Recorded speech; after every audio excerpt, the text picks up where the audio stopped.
Quand NaNoWriMo, avril 2020, jour 20. La charge émotionnelle de ces derniers jours est intense.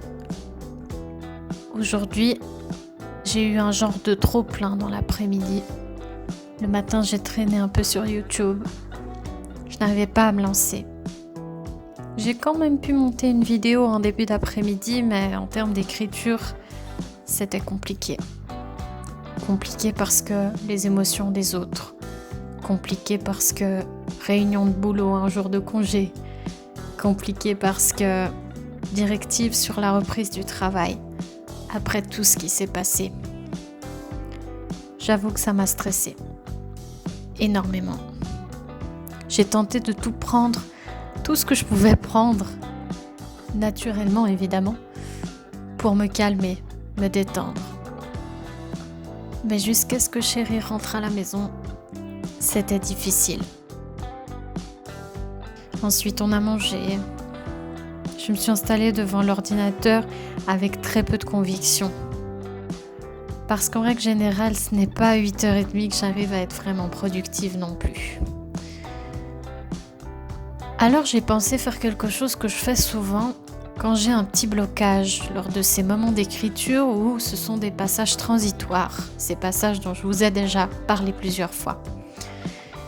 Écrire une scène que j'ai envie d'écrire depuis très longtemps. Et ce moment, je vous en ai parlé comme d'un moment assez décisif pour deux personnages. Ce moment, il n'existait pas dans la première version de Pas de veine pour toi. Il est né il y a quelques mois quand j'ai réfléchi au plan de ma nouvelle version de l'histoire. La scène s'est immiscée dans ma tête. Je l'ai trouvée forte, je l'ai trouvée dure aussi. Il y a tout un tas de ressentis physiques, de sensations, d'émotions qui m'ont submergée quand j'y ai pensé. Je me suis empressée de la noter, évidemment, et elle est dans mon plan. Et ça fait longtemps. Enfin, pas si longtemps en fait, mais plusieurs mois que j'y pense. Parfois, évidemment, il y a des scènes que j'ai dans ma tête depuis des années et que je me réjouis encore plus d'écrire. Mais celle-ci est particulièrement intéressante, pour toutes les raisons que j'ai énoncées. Et quand j'ai des moments transitoires, puis des événements dans ma vie qui me rendent un peu bougonne, si on peut dire ça comme ça, eh bien je m'attarde sur ces moments-là, quitte à les écrire dans un ordre pas du tout chronologique, à un moment où j'ai juste envie d'écrire ça et pas autre chose. Et en général, c'est l'explosion de sensations, l'explosion de bonheur d'écrire une scène comme ça que j'ai imaginée, dessinée dans ma tête. Des fois, mes personnages me font des surprises. Et d'autres petites choses se glissent dans la scène, des petites choses qui la nourrissent, qui la rendent meilleure. Je pensais me faire inonder par ce bonheur ce soir. En m'installant devant mon ordinateur, il me restait une petite partie à écrire avant de passer à ce moment décisif. Je me suis dit tant pis, je le saute, j'écrirai celui-ci plus tard quand je serai mieux disposée. Et puis en fait, je me suis installée et j'ai pensé au personnage qui devait parler pour ce petit moment transitoire. C'est Adriane, ce personnage. Adriane, c'était un peu mon personnage doudou de mon premier roman, Les Inséparables. Lui, il est arrivé un petit peu comme un cheveu sur la soupe parce que dans la première version de cette histoire, qui n'était pas terminée il y a plusieurs années, Adriane n'existait pas. Il est apparu, lui aussi, comme ces moments un peu farfelus qui nourrissent l'histoire. Et il a merveilleusement nourri cette histoire.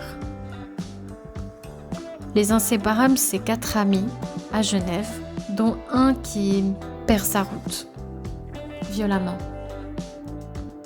Et les Inséparables, c'est l'histoire des 3 autres qui essayent de se redresser sans lui, parce qu'il disparaît. Pas totalement, mais un peu quand même, un peu beaucoup.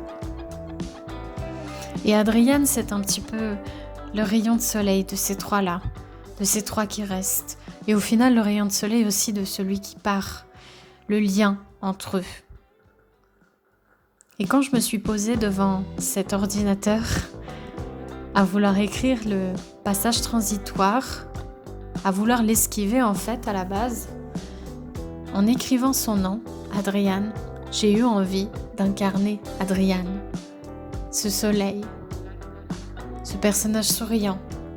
Pas parfait, attention, il a aussi ses travers, il a aussi ses défauts, il a aussi son vécu difficile, pénible. Mais il garde la pêche. Il reste positif. Il voit le meilleur en chacun. Il voit le meilleur à l'Institut, dans ces jeunes qui ont perdu leur route aussi. Et je crois que j'ai eu besoin de ça. Parce qu'à la fin de cette toute petite partie de 800 et quelques mots, ce qui correspond sur Scribd à environ 4 minutes de lecture, pas une énorme partie comme vous le voyez, eh bien, j'ai eu les larmes aux yeux. Pas à cause de la musique que j'écoutais, pas à cause de l'émotion qu'a provoqué ce moment de musique entre Sean et Alyssa, pas à cause d'Emily qui était là à regarder la scène et qui s'est laissée pleurer en face d'eux, à côté de son ami. Mais j'ai eu les larmes aux yeux parce que Adriane était là. Adriane s'est incarnée en moi, je me suis incarnée en lui.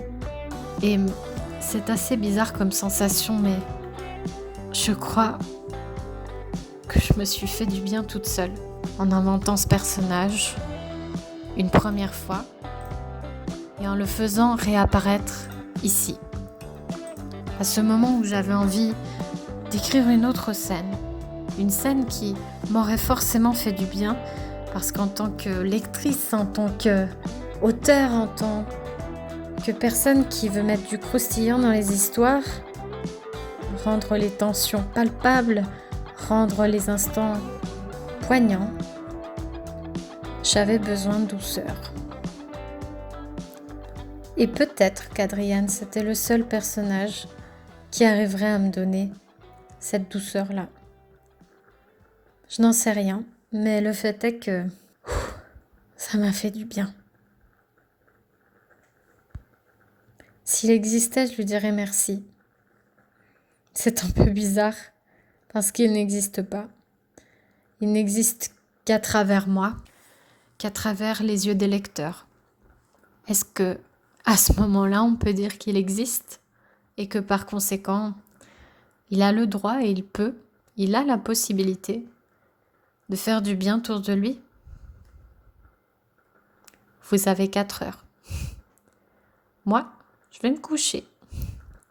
Nous sommes le 20 avril, 21h58, et je suis terrassée par ma journée. Mais je dis merci à mon personnage. Merci. Merci d'exister dans ma tête et partout ailleurs. Merci.